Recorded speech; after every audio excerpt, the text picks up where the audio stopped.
எடப்பாடியை தேடி வந்த நல்ல செய்தி. நண்பர்களே, அதிமுக தொண்டர்களாக இருந்தீங்க அப்படின்னா மறக்காம நம்ம சேனலை சப்ஸ்கிரைப் பண்ணிட்டு இந்த வீடியோக்கு ஒரு லைக் பண்ணிருங்க.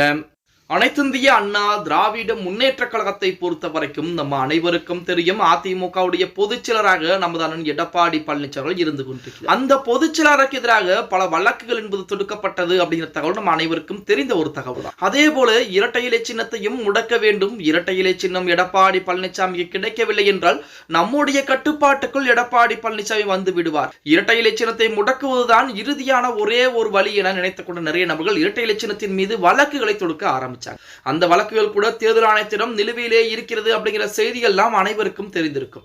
அந்த தேர்தல் ஆணையம் எடப்பாடி பழனிசாமிக்கு நல்ல விதமாக ஒரு செய்தியை அனுப்பியிருக்காங்களாம். அதாவது ஒரு கடிதம் என்பது அதிமுகவின் சார்பாக இங்கிருந்து எழுதி அனுப்பப்பட்டது. அந்த கடிதத்திற்கு பதில் கடிதம் என்பது வந்திருப்பதாக கூட செய்திகள் என்பது வெளியாகிக் கொண்டிருக்கிறது. இரட்டை இலை சின்னத்தை பொறுத்த வரைக்கும் இந்த மாத இறுதி, அதிகபட்சமாக இந்த மாத இறுதிக்குள்ளாகவே இரட்டை இலை சின்ன வழக்கிலே முடிவுகள் என்பது எடுக்கப்பட இருக்கிறோம். அதாவது அனைத்து ஆலோசனைகளும் முடிந்து விட்டது. மிக விரைவாகவே இரட்டை இலை சின்னம் உங்களுக்குத்தான் கிடைக்கப் போகிறது அப்படிங்கிற மாதிரி தகவலும் நல்ல செய்தியாக எடப்பாடி பழனிசாமியின் காதுகளுக்கு சொல்லப்பட்டிருப்பதாக செய்திகள் என்பது வெளியாகிக் கொண்டிருக்கிறது. அது மட்டுமல்லாமல் ஓபிஎஸ் அணியில் இருக்கக்கூடிய முக்கியமான ஒரு தலைவர் மிக விரைவாகவே எடப்பாடி பழனிசாமியுடன் அதிமுக தன்னை கழக அடிப்படை உறுப்பினராக இணைத்துக் கொள்ளப் போகிறார் அப்படின்னு சொல்லி அந்த தகவலும் இணையதளங்களிலே உலா வந்து கொண்டிருக்கிறது அப்படின்னே கூட சொல்லலாம்.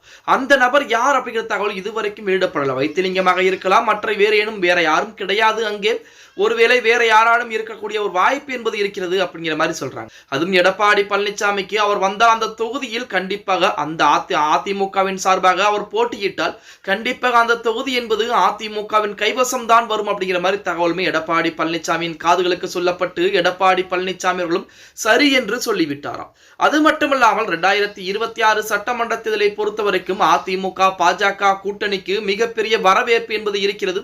2024 நாடாளுமன்ற தேர்தலை பொறுத்த வரைக்கும் எடுத்துக்கிட்டீங்க அப்படின்னா அதிமுக பாஜக கூட்டணி என்பது இருந்திருந்தால் கண்டிப்பாக கணிசமான தொகுதிகளை வெற்றி பெற்றிருப்பாங்க அப்படின்னு கூட சொல்லலாம். ஆனால் இப்ப இருக்கக்கூடிய சூழலில் இரண்டு கட்சிகளும் கூட்டணி என்பது வைத்திருப்பதும், அதே போல அமித்ஷா அவர்கள் நேற்று தினம் தமிழகம் வருகை தந்து அவர் பேசிய பேச்சுகளும் பார்த்தீங்க அப்படின்னா 2026 சட்டமன்ற தேர்தலில் அதிமுக மாபெரும் வெற்றி பெறக்கூடிய ஒரு சூழல் என்பது இருக்கிறது அப்படிங்கிற மாதிரி தகவலை எடப்பாடி பழனிசாமிக்கும் அதிமுக இருக்கக்கூடிய முக்கியமான தலைவர்கள் அதிரடியாக சொல்ல ஆரம்பித்தார். தமிழகத்தை பொறுத்த வரைக்கும் இப்ப 3000 ரூபாய் ஸ்டாலின் கொடுத்திருக்கிறார் என்றால் அதை வைத்து வெற்றி வாய்ப்பு என்பது கிடைக்குமா அப்படின்னா வாய்ப்புகள் என்பது கிடையாது. ஏன்னா கடந்த 2021 2500 ரூபாய் கொடுத்தார் எடப்பாடி பழனிசாமி. அதிமுக வெற்றி பெற முடிந்ததான் பார்த்தா கிடையாது அப்படின்னு தான் சொல்லியா.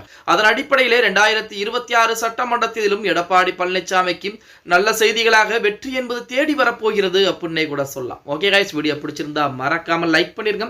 அப்படி நம்ம போடக்கூடிய வீடியோ பத்தின கருத்துக்களை கீழே மறக்காம கமெண்ட் பாக்ஸ்ல பதிவு நண்பா.